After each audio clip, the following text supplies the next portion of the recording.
Sir, ഞാൻ ഇനി ഒരിക്കലും ആവർത്തിക്കില്ല. പറഞ്ഞു തീരുന്നതിന് മുന്നേ അയാളുടെ കൈകൾ അവൻ വെട്ടിയെടുത്തു. ചുറ്റും നിന്നവരെല്ലാം കാഴ്ച കണ്ട് നടുങ്ങി നിന്നു. എല്ലാവരുടെയും നാവുകൾ ഒരേപോലെ മുഴിഞ്ഞു. രാക്ഷസൻ! അയ്യോ, അയാൾ ആരെങ്കിലും ഹോസ്പിറ്റലിൽ കൊണ്ടുപോകും, അയാളിപ്പോ രക്തം വാർന്ന് മരിക്കും എന്ന് പറയുന്ന ശബ്ദം കേട്ട് അവൻ തിരിഞ്ഞു നോക്കി. നീളൻ കണ്ണുകൾ, കറുത്ത നല്ല അഴകുള്ള കാർക്കൂന്തൽ, ചുവന്ന പനിനീർപ്പൂ പോലെയുള്ള ചുണ്ടുകൾ. ചുരുക്കി പറഞ്ഞാൽ അവന്റെ നോട്ടാവളിൽ തറഞ്ഞുപോയി. അവന്റെ ഹൃദയം വളരെ വേഗത്തിൽ മിടിക്കാൻ തുടങ്ങി. ദീപക് സർ, തന്റെ പിയായ മഹേഷാണ്. പൊടുന്നിനെ അവൻ നോട്ടം മാറ്റി. മഹി! അവന്റെ ദേഷ്യം ഇരച്ചേറി. മഹി പെട്ടെന്ന്, കൊച്ചെ പെട്ടെന്ന് ഇയാൾ പോയട്ടെ. ആഹാ, ഒരു മനുഷ്യനോട് ഇങ്ങനെ ക്രൂരത കാണിച്ചിട്ട് രക്ഷിക്കാൻ വരുന്നവരെ തടയുന്നോ? നിങ്ങൾക്കൊന്നും കണ്ണിച്ചോരില്ലേ? ഏയ് മാധു, നീ എന്തീ കാണിക്കുന്നു? ഇതാ രാക്ഷസന്റെ പിയാണ്. ഒത്ത് വാടി. നീ ഒന്ന് ചുമ്മാരിക്കടി. നിനക്ക് എങ്ങനെ തോന്നുന്നു പൂജ ഇങ്ങനെ സംസാരിക്കാൻ? നിയമം പഠിച്ചു പഠിച്ച് തലക്ക് വട്ടായോ? പക്ഷെ എനിക്കൊന്നും കണ്ണിക്കാൻ ഒക്കില്ല. ദൈവമേ, ഇവള് വീട്ടിൽ പോകാൻ തലയില്ലാതെ പോവേണ്ടി വരുന്ന തോന്നുന്നു. പൂജ ആത്മകഥം പോലെ പറഞ്ഞു. മഹേ! ആ ശബ്ദം അവിടെ ഒന്നാകെ വിറപ്പിച്ചുകൊണ്ടവൻ മാധുരിക്ക് നേരെ പാഞ്ഞു. അവളുടെ കണ്ണുകളിലേക്ക് വളരെ ക്രൂരമായി നോക്കി.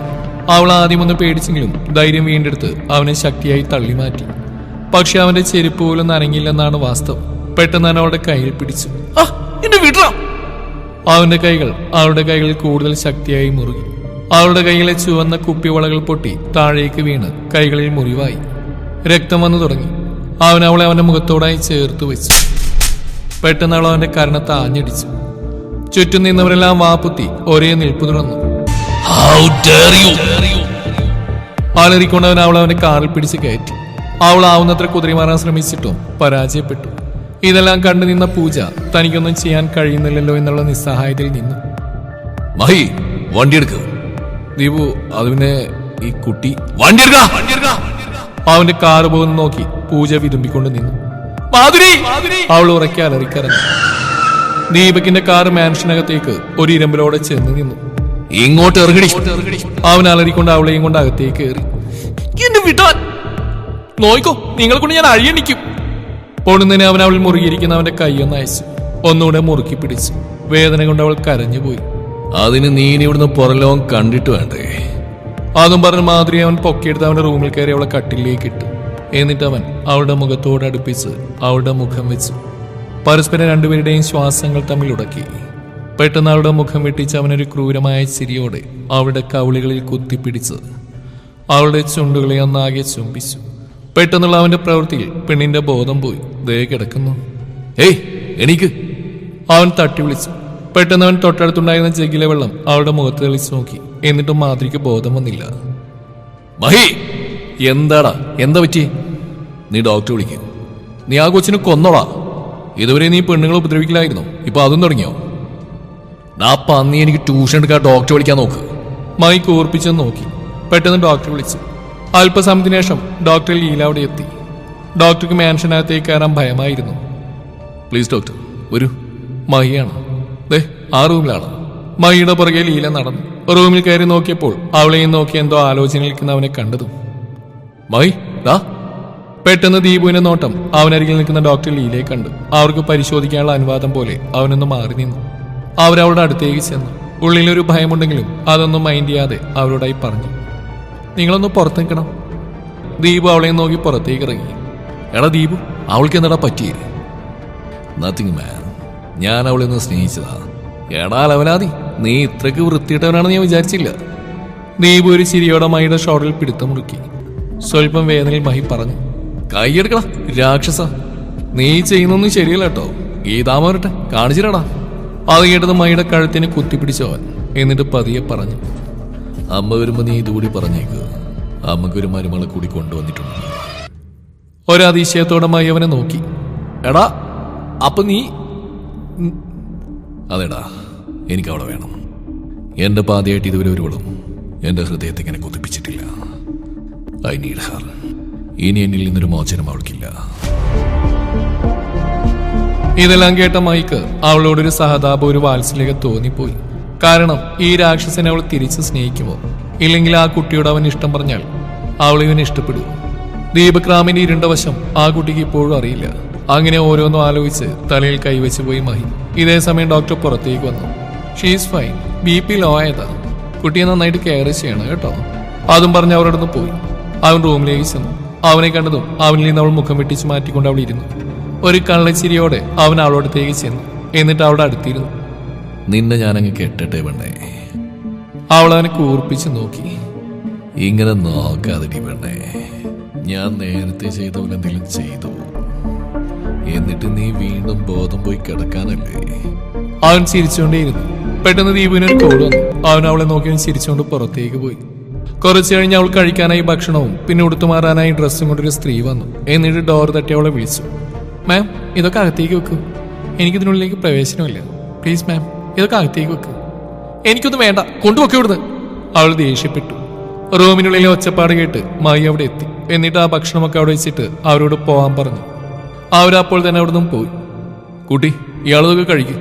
ഇങ്ങനെ ഒച്ച വെച്ചിട്ടൊരു കാര്യവുമില്ല. അവനിതൊക്കെ കേട്ടാൽ തനിക്ക് തന്നെയാണ് അതിൻ്റെ പ്രോബ്ലം. അതുകൊണ്ട് പ്ലീസ് ഒരു ഏട്ടനായിട്ട് മോളെ കണ്ടാൽ മതി. മോളിത് കഴിച്ചൊന്ന് ഫ്രഷ് ആവും. പിന്നെ കുട്ടിയുടെ പേര് മാധു എന്നാണല്ലേ? മാധുരി. അവൾ മുഖത്ത് വന്ന സങ്കടം ഒളിപ്പിച്ചുകൊണ്ട് അവനോടായി പറഞ്ഞു. എൻ്റെ പേര് മഹേഷ്. മായി എന്നാണ് കൂടുതൽ ഇഷ്ടമുള്ളവർ വിളിക്കുന്നത്. മോളിനെ മായി ഏട്ടാന്ന് വിളിച്ചോളൂ. അവളുടെ മുഖമൊന്ന് തെളിഞ്ഞു. അവൻ കാണിക്കുന്ന അടുപ്പവും സ്നേഹമൊക്കെ കണ്ടപ്പോൾ ഒരു കൂടപ്പിറപ്പില്ലാതെ പോയ കാര്യം അവൾ ഓർത്തുപോയി. മായി റൂമിന് പുറത്തു വന്നും ഒക്കെ കേട്ടുകൊണ്ട് ദീപോടെ ഉണ്ടായിരുന്നു. എന്നിട്ടൊരു വശ്യമായ ചിരിയോടെ അവൻ റൂമിലേക്ക് പോവാനൊരുങ്ങിയതും മായി അവനോടായി പറഞ്ഞു. നിക്ക്, അവളിപ്പോ പ്രശ്നം കയറിയിട്ടുണ്ടാവും. നീ പിന്നെ പോയാൽ മതി. അത് കേട്ട് ദീപോനെ കൂർപ്പിച്ച് നോക്കി. ആങ്ങളെ പേടിക്കണ്ട, നിന്റെ പെങ്ങളെ ഞാനൊന്നും ചെയ്യില്ല. നീ അവളെ എനിക്ക് കെട്ടിച്ചേടാ. തിണ്ടി, നീ ഒരിക്കലും നന്നാവില്ലടാ. ആ, നാളെ ഗീതാൻ വരും, അപ്പൊ കാണാം. എന്ത് കാണാം? അമ്മയ്ക്ക് സന്തോഷമാവുള്ളൂ. പിന്നെ മകനൊരു പെണ്ണിനെ കിഡ്നാപ്പ് ചെയ്തുകൊണ്ടുവന്നെന്ന് അറിഞ്ഞാ അമ്മയ്ക്ക് നല്ല സന്തോഷമാവും. നീ ചെല്ല്. മായിയോടായി അവൻ പറഞ്ഞു. മായി ഒന്ന് ഇടിവിൽപ്പെട്ട് അവിടെ നിന്നും പോയി. അവൻ പതിയെ റൂമിലേക്ക് പോയി. ബാത്റൂമിൽ വെള്ളം വീഴുന്ന സൗണ്ട് കേട്ട് ഒരു കള്ളച്ചിരിയോട് അവൻ കട്ടിൽ കിടന്നു. അല്പസമയത്തിന് ശേഷം അവൾ കുളിച്ചീറനായി വെളിയിൽ വന്നു. ഒരു ചുവന്ന ഹാഫ് സ്ലീവ് ഉടുപ്പും മുട്ടിനൊപ്പം വരുന്ന പാവാടയുമായിരുന്നു അവൾക്ക് ഉടുത്തുമാറാനായി കിട്ടിയത്. ഇതൊക്കെ ഇട്ട് പുറത്തു വന്ന് അവൾ കാണുന്നത് അവളെയും അടിമുടി നോക്കി വെള്ളമിറക്കിയിരിക്കുന്ന ഒരുവനെ. അവന്റെ നോട്ടത്തിന് മുമ്പിൽ അവൾ ഉരുകിത്തീരുന്ന പോലെ അവൾക്ക് തോന്നി. അവന്റെ നോട്ടം അവളുടെ കാലിലായി കിടക്കുന്ന സ്വർണ്ണ പാദസരത്തിലേക്കായി നീങ്ങി. വെള്ളത്തിന്റെ ഈർപ്പം അവളുടെ ദേഹമാസകലമുള്ളതുകൊണ്ട് തന്നെ പെണ്ണിന് ഭംഗി കൂടിയതുപോലെ അവന് തോന്നി. ഇങ്ങനെയൊന്നും വന്ന് നിൽക്കല്ലേ പെണ്ണേ, എനിക്ക് കൺട്രോൾ കിട്ടിയെന്ന് വരില്ല. അത് കേട്ടതും അവൾ അവളുടെ സ്കേർട്ട് താഴ്ത്തിയിടാൻ നോക്കി. അത് കണ്ടതും അവൻ ഉറക്കെ ചിരിച്ചുകൊണ്ട് അവളുടെ അടുത്തേക്കായി ചെന്നു. എന്നിട്ട് അവളെ ഭിത്തിയിലേക്ക് ചേർത്ത് നിർത്തി. അവൻ അവളുടെ ഗന്ധം മുഴുവനായിട്ടൊന്ന് ആഞ്ഞു ശ്വസിച്ചു വിട്ടു. പൊടുന്നതിന് അവൻ അവളിൽ നിന്ന് പിടിയയച്ച് മാറി നിന്നു. എന്നിട്ട് അവളോടായി പറഞ്ഞു. എനിക്ക് നിന്നെ സ്വന്തമായി വേണം, എന്റെ പാതിയായി. പെട്ടെന്നുള്ള അവന്റെ പറച്ചിലിൽ അവളൊരു ഞെട്ടിലോടെ അവനെ നോക്കി. അവൻ അതും പറഞ്ഞൊരു ചിരിയോടെ അവിടെ നിന്നും പോയി. അല്പസമയത്തിന് ശേഷം അവർ റൂമിൽ നിന്ന് 2 ജോഡി ഡ്രസ്സ് എടുത്ത് ബാഗിൽ വെച്ചു. അല്ലറ ചില്ലറ സാധനങ്ങളൊക്കെ എടുത്തു വെച്ചു. എന്നിട്ട് തന്നെയും നോക്കി നിൽക്കുന്ന അവളോടായി. ഞാനിവിടെ ഇല്ലാന്ന് വെച്ച് ഓടിപ്പാണ് നോക്കണ്ട കേട്ടോ. അങ്ങനെ ശ്രമിച്ചാ അത് നിനക്ക് തന്നെ ഇപ്പൊ ഏറെക്കുറെ അറിയായിരിക്കുമല്ലോ അല്ലേ എന്ന് പറഞ്ഞൊരു ചിരിയോടാൻ അവിടെ നിന്നും പോയി. ഇതൊക്കെ കേട്ടൊന്ന് വിശ്വസിച്ചു പോയി അവൾ. ഈ രാക്ഷസിന്റെ അടുക്കൽ നിന്ന് തനിക്കൊരു മോചനമില്ലെന്ന് വളരെ വേദനയോടെ അവൾ മനസ്സിലാക്കി. അങ്ങനെ ഓരോന്ന് ആലോചിച്ച് അവൾ അവിടെ ഇരുന്നു. ഒന്ന് പുറത്തിറങ്ങിയാലോ എന്ന് കരുതി. റൂമിൽ തന്നെ ഇരിക്കുകയാണല്ലോ. പതിയെ അവൾ ഡോർ തുറന്നു. അവിടെയുള്ള ഗാർഡ്സിനെ കണ്ടൊന്ന് പരിങ്ങിയെങ്കിലും പേടിയില്ലാതെ അവളുടെ മുന്നിൽ കൂടി നടന്നു. എന്നിട്ട് ഹാളിലേക്ക് ചെന്ന് ചുറ്റുമൊന്ന് കണ്ണൂടിച്ചു. ഒരുപാട് സ്റ്റാഫുകളുണ്ട്. അവരെല്ലാം അവരുടേതായ ജോലിയിൽ മുഴുകി നിൽക്കുകയായിരുന്നു. പെട്ടെന്ന് പുറകിൽ നിന്നും പരിചയമുള്ളൊരു ശബ്ദം കേട്ടു. മൈയേട്ടൻ പോയില്ലേ? അവൾ അവനോടായി ചോദിച്ചു. മൈക്ക് അവളെ ഏട്ടാന്ന് വിളിച്ചപ്പോഴേ സന്തോഷമായി. എവിടേക്ക് മോളെ? അല്ല, ആ രാക്ഷസൻ എവിടേക്കാ പോയി, അതാ ചോദിച്ചു. എവിടേക്കാണെന്നറിയില്ല, എന്നോടൊന്നും പറയാതെ പോയത്. ഇവിടെ ഒരുപാട് വേലക്കാരുണ്ടല്ലോ. അവനവരുടെ നിഷ്കളങ്കമായ മുഖത്തേക്ക് തന്നെ നോക്കിയിരുന്നു. ഇതേ സമയം മറ്റൊരിടത്ത്. സോറി, രക്ഷിക്കാൻ സാധിച്ചില്ല. മോനെ ദീപക് രാമേ, വെറുതെ വീടിലിടാ നിന്നെയാണ്. നിന്റെ അന്ത്യം എന്റെ കൈ കൊണ്ടാ. നിനക്ക് പ്രിയപ്പെട്ടവരെയൊക്കെ ഞാനും ഇതുപോലെ തീർക്കും. അവര് രക്തം വാർന്നിനെ മരിക്കും. എന്റെ മോന്റെ കൈകൾ നീ വെട്ടിയെടുത്ത പോലെ നിന്റെ താലുകൂടലും വേറെയാക്കി ഞാൻ വെട്ടിയെടുത്ത് കൊണ്ടുവരും. നിന്റെ ആത്മാവിന് ശാന്തി കിട്ടാൻ ഞാൻ ഇതെങ്കിലും ചെയ്യണ്ടേ? മിസ്റ്റർ ദീപക് റാം, ഈ ജോൺ സാമുവലിന് ഇനി ഉറക്കമില്ല. നിന്റെ മരണം, അതിനായി ഞാൻ കാത്തിരിക്കും. മാധു ബാൽക്കണിയിൽ നിന്ന് വെറുതെ പുറത്തേക്ക് നോക്കി നിന്നു. ഉള്ളിൽ കടലിരുമ്പുന്ന പോലെ അവൾ കണ്ണുകൾ ഇറുക്കി അടച്ചു. ഇനി അങ്ങോട്ട് തന്റെ ജീവിതം ഇങ്ങനെയാണോ? ഞാനൊരു നിയമവിദ്യാർത്ഥിനിയല്ലേ? എന്നിട്ട് ഇതിനോടൊന്നും തനിക്ക് എന്തുകൊണ്ട് പ്രതികരിക്കാൻ ഒക്കുന്നില്ല? അവനടുത്തേക്ക് വരുമ്പോൾ എൻ്റെ ധൈര്യം മൊത്തം ചോർന്നു പോകുന്ന പോലെ. പൂജ അവളെ കണ്ടിരുന്നെങ്കിൽ എൻ്റെ മുത്തശ്ശി എന്നെ കാണാത്തിൽ വിഷമിക്കുന്നുണ്ടാവും. എനിക്കറിയില്ല ഈശ്വര, എന്തൊക്കെയാ സംഭവിക്കുന്നത്. ഇങ്ങനെയൊക്കെ ആലോചിച്ചിരുന്നപ്പോൾ പുറകിൽ നിന്നൊരു ബൂട്ട് സൗണ്ട്. അവളുടെ ധൈര്യം ചോർന്നു പോകാതെ വല്ല വീതനെ അവൾ തിരിഞ്ഞു നോക്കി. അയാളോട് ചേർന്ന് ഒരു രൂപം, തൻ്റെ മുത്തശ്ശി. മുത്തശ്ശി എന്ന് പറഞ്ഞ് അവൾ ഓടിച്ചെന്ന് അവരെ കെട്ടിപ്പിടിച്ച് കരഞ്ഞു. ഓളെ മാധു, കരയാതെ. മോൾക്ക് ഇങ്ങനൊരു ഇഷ്ടം ഉണ്ടായിരുന്നെങ്കിൽ അത് മുത്തശ്ശിയോട് തുറന്നു പറഞ്ഞൂടെ? മോളുടെ ഏത് ആഗ്രഹത്തിനാ മുത്തശ്ശി എതിരെ നിന്നിട്ടുള്ളത്? മുത്തശ്ശി പറയുന്ന കേട്ട് അവനെ അവൾ കൂർപ്പിച്ച് നോക്കി. പിന്നെ മോളെ, എന്തായാലും ഈ കൊച്ചൻ വന്ന് നല്ല സമയത്തായിരുന്നു. നിന്നെ തിരക്കാവും വന്നിരുന്നു ആ വിഷ്ണു. മുത്തശ്ശി നടന്നതിൽ അവളോടായി വിവരിച്ചു. കോളിംഗ് ബെൽ കേട്ട മാധുവിന്റെ മുത്തശ്ശി വാതിൽ തുറന്നു. മുന്നിൽ നിൽക്കുന്നവനെ കണ്ട ഒരു അറപ്പോടെ അവർ പൂച്ചിച്ച് നോക്കി. എന്താ ഭാർഗവ്യമ്മ ഒരു പൂച്ചം? ഞാനും നിങ്ങളുടെ കൊച്ചുമകൻ തന്നെയല്ലേ? ഇറങ്ങടാ ഇവിടുന്ന്. കൊച്ചുമകൻ പോലും എന്റെ മകൾക്കേ ഒരു സാത്താലുണ്ടായ നിന്റെ തന്തയുടെ അതേ പകർപ്പായ നിന്നെ ഞാൻ എങ്ങനെയാടാ കൊച്ചുമോനെ എന്ന് വിളിക്കുന്നത്? ആലവരാതി. തള്ളേ, എന്റെ തള്ളയുടെ തള്ളയാണെന്ന് ഞാനങ്ങ് മറക്കും. കൊന്നുകളി ഞാൻ. എനിക്ക് അവളെ കണ്ടാ മതി. മാധുരി വിളിക്കും. ഇറങ്ങി പോളാ ചെറ്റേ. വിഷ്ണു ദേഷ്യം വന്ന് ഭാർഗവമ്മയെ ഒറ്റത്തള്ളി. അവർ ചെന്ന് വീണ് ദീപുവിന്റെ ദേഹത്താണ്. പിന്നെ പറയണോ, വിഷ്ണുവിന്റെ മൂക്കിനിട്ടൊരു പഞ്ച് കൊടുത്തവൻ. തുടരെ തുടരെ അവന് ദീപു പഞ്ച് ചെയ്തോണ്ടിരുന്നു. നിർത്ത്, എന്നെ എന്തിനാണ് തല്ലുന്ന്? കാര്യം പറ. ഒരുവിധം കിതച്ചോണ്ടാൻ ചോദിച്ചു. നിനക്കറിയണല്ലേടാ, നീ മോഹിച്ച എന്റെ പെണ്ണിനെയാ. അവളെ നോക്കുന്ന പോയിട്ട് ഇനി അവളുടെ പേര് പോലും നിന്റെ നാവിൽ വരില്ല. വിഷ്ണു പോയ ഉടനെ മുത്തശ്ശി ചോദിച്ചു. മോനെ, മാധുരി മോള്? ആ മുത്തശ്ശി, ഞാൻ അവളായിട്ട് ഇഷ്ടത്തില്ല. മുത്തശ്ശിയോട് പറഞ്ഞാൽ സമ്മതിക്കുമെന്നറിയില്ല. അതവളെ എന്റെ കൂടെ വന്ന്. നല്ല കഥയായി. അവളുടെ ഇഷ്ടത്തിന് ഞാൻ ഇന്നേ വരെ എതിരിന്നിട്ടില്ല മോനെ. എനിക്ക് അവളെ കാണണം. ആയിരുന്ന മുത്തശ്ശി, എന്റെ കൂടെ പോന്നോളൂ. ഇതെല്ലാം കേട്ട് നിന്ന മാധു അവനെ ഒന്ന് കൂർപ്പിച്ച് നോക്കി. അവൻ മുഖത്ത് യാതൊരു ഭാവങ്ങളും ഇല്ലാതെ പുറത്തേക്ക് പോയി. മോളെ മാധുരി, അവൻ നല്ല കൊച്ചനാ. പിന്നെ നല്ല കൊച്ചൻ. പാവം, എന്റെ മുത്തശ്ശിക്ക് അറിയില്ലല്ലോ. അവൾ മനസ്സിലായി പിറുവിറുത്തു. ദീപു, എടാ നിന്റെ അമ്മ ഗീതാമ്മ നാളെത്തുമ്പോ എന്താ പറയണ്ടത്? അമ്മയോടെന്ന് പറയണമെന്ന് എനിക്കറിയാം. അത് ഞാനവളൊന്ന് കാണട്ടെ എന്നും പറഞ്ഞ് അവൾ റൂമിലേക്ക് പോയി. അവൾ ബെഡിലായി കിടപ്പുണ്ടായിരുന്നു. അവൻ വന്നതറിഞ്ഞ് പൊടുന്നതിന് അവൾ എണീറ്റിരുന്നു. അവൻ അവളുടെ കൈകളിൽ പിടിച്ചു. അവൾ അവന്റെ മിഴികളിലേക്ക് നോക്കി. മധു, വളരെ പതിയെ അവൻ അവളെ വിളിച്ചു. ഇന്ന് എൻ്റെ അമ്മ വരും. നീ എന്നെ സ്നേഹിക്കുന്നു എന്ന് പറയണം. സ്നേഹമില്ലാതെ ഉണ്ടെന്ന് പറയാൻ എനിക്കറിയില്ല. അവൻ മുഷ്ടിയുരുട്ടി. ഒരു ചിരിയോടെ അവളുടെ കഴുത്തിൽ അവനൊന്ന് ചുംബിച്ചു. അവളൊന്ന് പിടഞ്ഞുപോയി. ഇനിയും ഇങ്ങനെ പറഞ്ഞ ഇതിലും മനോഹരമായി ഞാൻ നിന്നെ സ്നേഹിക്കും. അതുകൊണ്ട് എന്റെ മോളത് ഈ സാരി കൊടുത്ത് റെഡിയായിട്ടിരിക്കുക. കയ്യിലിരുന്ന പാക്കറ്റ് അവൾക്ക് നേരെ നീട്ടി. അവൾ ദേഷ്യത്തോടെ മുഖം തിരിച്ചു. അവനവിടെ കവിളുകൾ കുത്തിപ്പിടിച്ച് അവളോടായി പറഞ്ഞു. നീ ഇതൊക്കെ ഉടുത്തില്ലെങ്കിൽ പൊന്നു മോളെ, ഞാൻ നിന്നെ കൊണ്ട് ഉടുപ്പിക്കും. അത് വേണോ? പറഞ്ഞാൽ പറഞ്ഞ പോലെ ചെയ്യുന്ന ആളായതുകൊണ്ട് അവൾ പെട്ടെന്ന് മേടിച്ചു. Good girl. അതും പറഞ്ഞ് അവൻ റൂമിൽ നിന്ന് പോയി. സർ, ദീപക് സാറിന്റെ വിവാഹം നടക്കാൻ പോകുന്നു എന്നൊരു ന്യൂസ് കിട്ടും. നിരത്തി വെച്ചിരിക്കുന്ന മദ്യക്കുപ്പികൾ അയാൾ തട്ടിത്തെറിച്ച് കയറി. അവൻ എനിക്ക് കൊല്ലണം. എന്റെ മകന്റെ ജീവിതം തന്നെ നശിപ്പിച്ചിട്ട് അവൻ സന്തോഷിക്കാൻ പോവാണെന്നോ? അവന്റെ കുടുംബത്തിൽ ഒരു കണ്ണിയെ പോലും വെറുതെ വിടില്ല. സാമൂലൊരു മൃഗത്തിനെ പോലെ അലറി. ദീപു, ഗീതാമെത്തി മായി പറഞ്ഞു. എവിടെ അവൻ?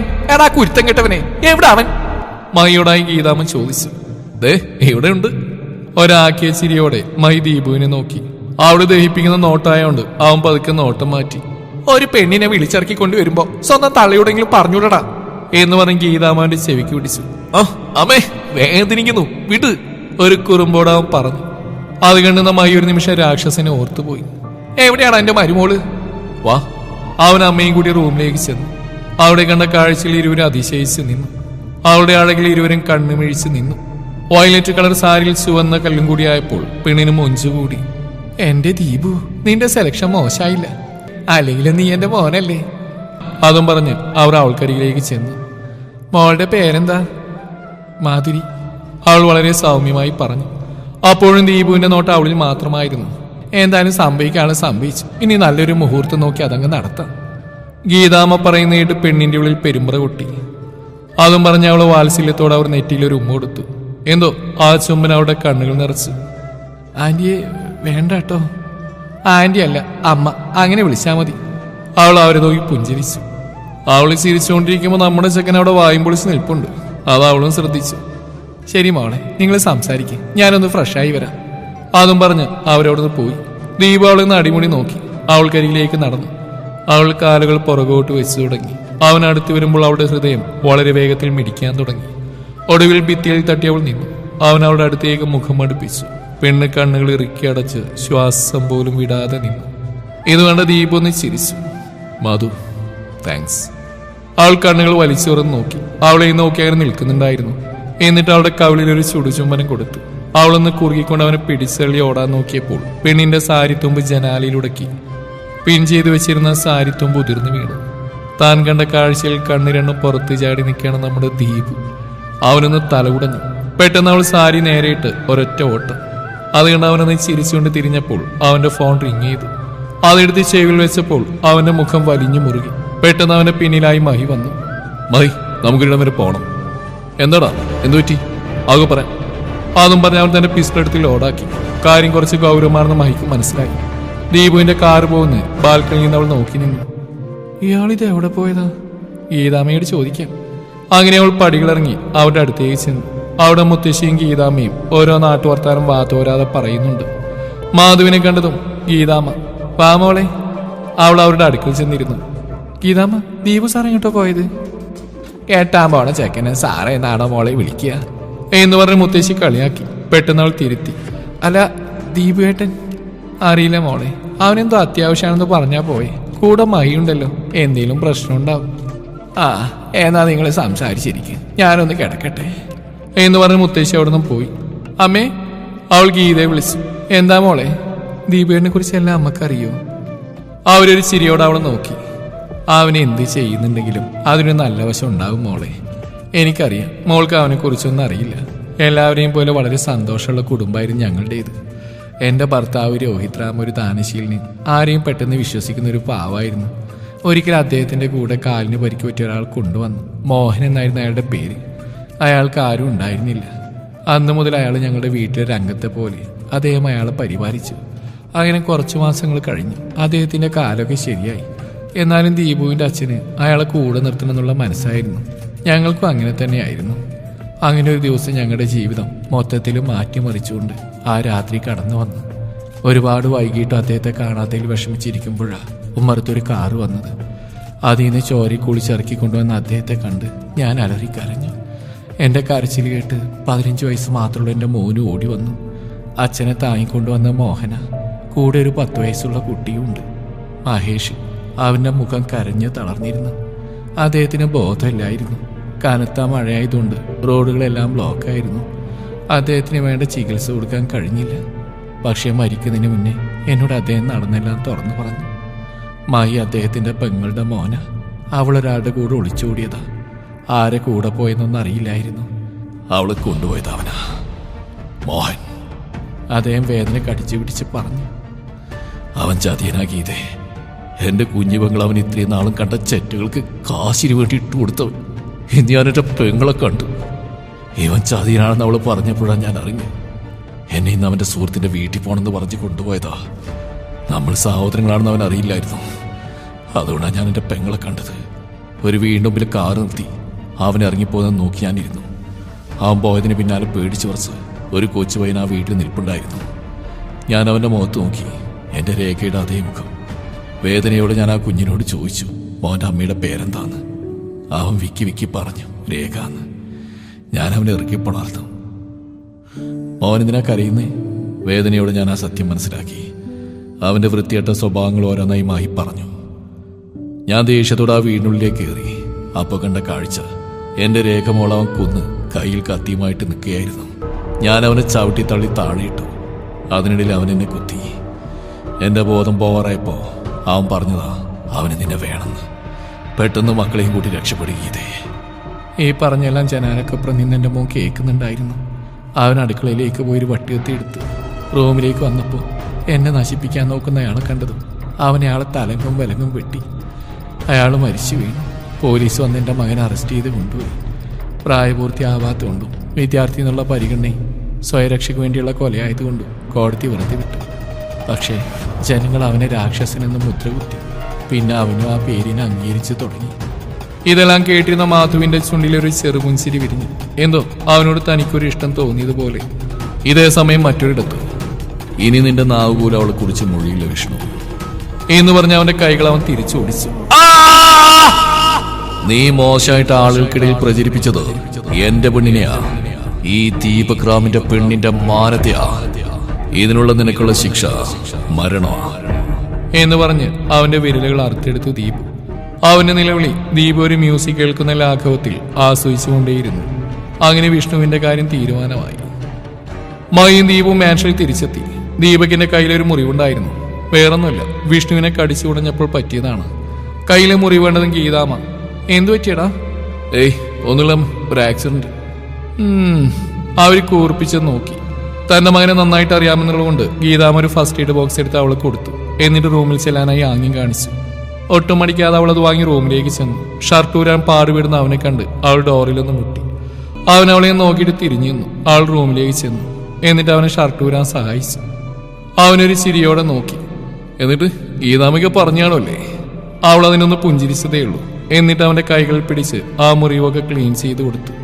എന്നിട്ട് അവിടുന്ന് പോകാൻ ഒരുങ്ങിയവളെ അവൻ പിന്നിൽ നിന്ന് ഇറുകെ പിണർന്നു. അവളൊന്ന് ഏങ്ങിക്കൊണ്ട് അവനിൽ ചേർന്ന് നിന്നു. അവൻ അവളുടെ മുടിയിഴകൾ വകഞ്ഞു മാറ്റി അവളുടെ കഴുത്തിലൊന്ന് ചുംബിച്ചു. അവൾ പൊടുന്നതിനെ തള്ളി മാറ്റി ചിരിച്ചുകൊണ്ട് ഓടിപ്പോയി. നിന്നെ ഞാൻ എടുത്തോളാടി എന്നവൻ മനസ്സിലായി പറഞ്ഞു. പിറ്റേന്ന് ഗീതാമ്മ എല്ലാവരോടായി പറഞ്ഞു, ഈ വരുന്ന തിങ്കളാഴ്ച ഇരുവരുടെയും വിവാഹം നടത്തണമെന്നാ. എന്താമ്മേ നിങ്ങളുടെ അഭിപ്രായം? എനിക്ക് അങ്ങനെ പ്രത്യേകിച്ച് ഒന്നുമില്ല മോളെ, എന്റെ കുട്ടി സന്തോഷമായിട്ട് ഇരുന്നാ മതി. കുറച്ച് ദിവസങ്ങൾക്ക് ശേഷം അവരുടെ വിവാഹദിനം വന്നെത്തി. ഇതിനോടകം തന്നെ മാധുരിക്ക് ദീപുവിനോട് ഇഷ്ടം തോന്നി തുടങ്ങി. അവരിരുവരും വളരെ ഭംഗിയായിട്ട് ഒരുങ്ങി. വീട്ടിൽ തന്നെ വെച്ച് വളരെ ലഘുവായിട്ടാണ് കല്യാണം നടക്കുന്നത്. അടുത്ത ബന്ധുക്കൾ മാത്രം. സ്റ്റോൺ വെച്ച ഇള റോസ് കളർ സാരിയിൽ അവൾ അതീവ സുന്ദരിയായിരുന്നു. അവനും അതേ സെയിം കളർ ഷർവാണിയായിരുന്നു. കണ്ണാടിയുടെ മുമ്പിൽ ഒരുങ്ങിയിരിക്കുന്ന മാധുരിയുടെ കണ്ണുകൾ ആരോ പൊത്തിപ്പിടിച്ചു. അവൾ ഒരു ചിരിയോടെ പറഞ്ഞു, പൂജ. ഇരുവരും പരസ്പരം പുണർന്നു. എവിടെയാണ് നിന്റെ രാക്ഷസൻ? ഒരു കുറുമ്പോട് അവൾ ചോദിച്ചു. അതിന് മാധു ഒന്ന് കൂർപ്പിച്ചു നോക്കി. പൂജ ഒരു ഇളിവാസാക്കി. കതിർ മണ്ഡപത്തിൽ ദീപക് വളരെ വലിയ സന്തോഷത്തിലിരുന്നു. മാധുരി വരുന്നത് നോക്കിയാണ് ഇരിപ്പ്. ഇത് കണ്ട മൈക്ക് ശരിയടക്കാൻ പറ്റാതെ പാടുവിടേണ്ടി വന്നു. അതേ അളിയോ, ഒന്നും ധൃതി വെക്കാതിരിക്കണോ, അവൾ ഇങ്ങോട്ട് തന്നെ വരുന്നത്. അത് കേട്ട് ദീപുവിനെ കൂർപ്പിച്ചു നോക്കി. മുഹൂർത്തായി, ഇനി വധുവിനെ വിളിക്കാം. ഭാർഗവി അമ്മ മാധുരിയെ വിളിക്കാനായി പോയി. ഒരു പുൻചിരിയോടെ ഇറങ്ങി വരുന്നവളെ കണ്ട് എല്ലാവരും ഒരുപോലെ നോക്കി. ഒരു മാലാഖയെ പോലെ അവളെ കതിർ മണ്ഡപത്തിൽ ഗീതാമ്മ കൈപ്പിടിച്ചിരുത്തി. പൂജാരി താലിയെടുത്ത് കൊടുത്തു. മാധു തൊഴുതുകൊണ്ട് കണ്ണടച്ചു. അതേസമയം അവൻ താലിയിട്ടിരുന്നു. കൊരവിയുടെ ശബ്ദം അവിടെയെങ്കിലും മുഴങ്ങി. അവൾ സിന്ദൂരം ചാർത്തി. പൂമാലകൾ പരസ്പരം ചാർത്തി അവരൊന്നായി. അനുഗ്രഹം വാങ്ങാനായി ഇരുവരും മുത്തശ്ശിയുടെ അടുക്കിലെത്തി. നന്നായി വാ മക്കളെ. ഇരുവരും ഗീതാമ്മയുടെ അടുക്കിലെത്തി. എന്ന് നന്നായിട്ടിരിക്കട്ടെ അവൾ അവനോടായി പറഞ്ഞു. മയ്യടിന്റെ അനുഗ്രഹം വാങ്ങിക്കാം, വാ ദീപേട്ടാ. മഹിയൊന്ന് ഞെട്ടി. അവരിരുവരെയും നോക്കി. ദീപവും മാധവും മയ്യുടെ അനുഗ്രഹം വാങ്ങാനായി കുനിഞ്ഞു. പെട്ടെന്നൊരു ഗൺഷൂട്ട് മാധുരിയുടെ തോളിൽ കൊണ്ടു. അവൾ തളർന്നു വീണു. പെട്ടെന്ന് ഗീതാമ്മയുടെ നേർക്ക് തൊട്ടടുത്തുന്ന ഒരു അതിഥി ഗൺ പോയിന്റ് പിടിച്ചു. ഇത് കണ്ട് എല്ലാവരും ഞെട്ടി. ഏയ് ഡോണ്ട് മൂവ്, ഇറങ്ങിപ്പോരുത്. എന്നിട്ട് അയാളുടെ താടി മീശ എടുത്തു മാറ്റി. John Samuel? മൈ ദീപുവിനെ നോക്കി. എല്ലാവരും സ്തംഭിച്ചു നിന്നു.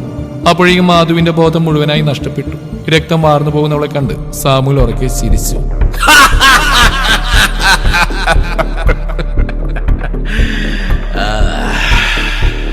ഇതുപോലെയല്ലേ എന്റെ മകന് രക്തം വാർന്ന് മരിച്ചത്?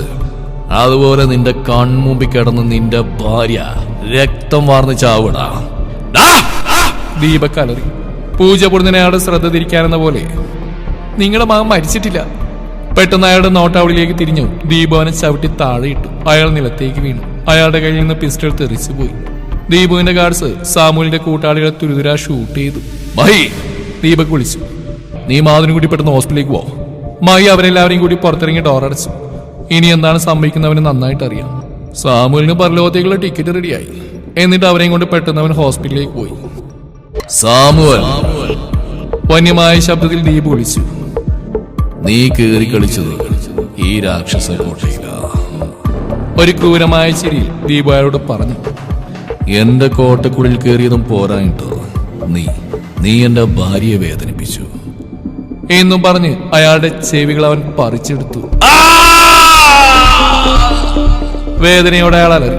ഈ കാഴ്ച കണ്ട് ദീപുവിന്റെ ഗാർഡ്സ് പോലും ഭയന്നു. വിക്രം അതിങ്ങ് കൊണ്ടുപോവാ. ദീപുവിന്റെ കാടായ വിക്രം ബാസ്ക്കറ്റിൽ എന്തോ കൊണ്ടുവരുന്ന് അയാൾ ഒരു ഭയത്തോടെ നോക്കി. അതിൽ കുറെ ബോട്ടിൽസ് ഉണ്ട്. അതിലൊന്ന് അവൻ എടുത്തു. നിനക്കിത് എന്താണെന്ന് അറിയോ ജോൺ സാമുവൽ? ഭയത്തോടെ അവനെ അയാൾ ഉറ്റുനോക്കി. Sulphuric acid. ഒരട്ടാസത്തോടെ അവൻ പറഞ്ഞു. വേണ്ട. അയാൾ അലറിക്കരഞ്ഞു. അവൻ അയാളുടെ കൈവിരൽ ഓരോന്നായതിൽ മുക്കി വിട്ടു. അയാളുടെ നിലവിളി അവിടെയെങ്കിലും മുഴങ്ങി. വിരലുകൾ മൊത്തം വെന്തുരുകിയാൾ അവനോടായി പറഞ്ഞു, പ്ലീസ്. നീ അങ്ങനെ എളുപ്പം ചാവാന്ന് വിചാരിച്ചോ? എന്നിട്ട് അവനൊരു ഇരുമ്പ് കമ്പി കൊണ്ട് അയാളുടെ കണ്ണൊരെണ്ണ ചൂഴ്ന്നെടുത്തു. ദീപകിന്റെ ഈ പ്രവൃത്തിയിൽ ഗാർഡ്സുകൾ പോലും മുഖം വെട്ടിച്ചു. അയാളിൽ അല്പജീവൻ മാത്രം നിൽക്കവേ ദീപു അയാളെ ഷൂട്ട് ചെയ്തു. സാമുൽ മരണത്തിന് കീഴടങ്ങി. പെട്ടെന്ന് അവൻ കാറെടുത്ത് ഹോസ്പിറ്റലിലേക്ക് ചെന്നു. കുഴപ്പമൊന്നുമില്ല, അവൾ ഓക്കെയാണ്. കുറച്ച് ദിവസങ്ങൾക്ക് ശേഷം മാധുരിക്കൊക്കെ ഭേദമായി. അവൾക്ക് താങ്ങായി അവൻ എപ്പോഴും കൂടെയുണ്ട്. നിലാവുള്ള രാത്രിയിൽ അവൾ ചന്ദ്രനെ നോക്കി ബാൽക്കണിയിൽ നിന്നു. പെട്ടെന്ന് അവളുടെ ഇടുപ്പിലൂടെ അവൻ അവളെ ചുറ്റി വരിഞ്ഞു. അവളൊരു നാണത്തോടെ അവന്റെ നെഞ്ചിലായി മുഖമമർത്തി. കുറച്ച് മാസങ്ങൾക്ക് ശേഷം ലേബർ റൂമിന് വെളിയിൽ തേരാപാര നടക്കുന്ന ദീപുവിനെ കണ്ട് മഹി ചിരിച്ചുകൊണ്ട് പറഞ്ഞു, എടാ എന്റെ പെങ്ങളൊന്ന് പ്രസവിച്ചോട്ടടാ. അവനെ ഒന്ന് കൂർപ്പിച്ച് നോക്കിയിട്ട് അടുത്ത് നിൽക്കുന്ന പൂജയുടെ വയറിൽ നോക്കി ദീപു പറഞ്ഞു, ഒരു 2 മാസം കഴിയുമ്പോ ഇത് നിനക്കും മനസ്സിലാവും കേട്ടോടാ തിണ്ടി. മഹി ഒന്ന് ഇളിച്ച് കാണിച്ചു. പൂജ അതിനൊന്ന് കൂർപ്പിച്ച് നോക്കി അവന്. ആരാ ദീപക്രാ? ഞാനാ. അവൻ ആ കുഞ്ഞിനെ കൈകളിലേക്ക് വാങ്ങിച്ചു നെഞ്ചോട് ചേർത്തു. ഡോക്ടർ മാധു റൂമിലേക്ക് ഷിഫ്റ്റ് ചെയ്യൂ കേട്ടോ. അല്പസമയത്തിന് ശേഷം മാധുരിയെ റൂമിൽ കൊണ്ടുവന്നു. കുഞ്ഞിനെ എടുത്ത് അവൾക്കരികിലായവൻ ഇരുന്നു. ഇവൾക്ക് എന്ത് വരണം നീ പറ. ദീപയുടെ തന്നെ പേരിട്ടുള്ളൂ. അവൻ ചിരിച്ചുകൊണ്ട് കുഞ്ഞിന്റെ കാതിലായി അവന്തിക എന്ന് പേരിട്ടു. ഒരു ചിരിയോടെ ഇരുവരും കുഞ്ഞിനെ ചേർത്ത് പിടിച്ചു.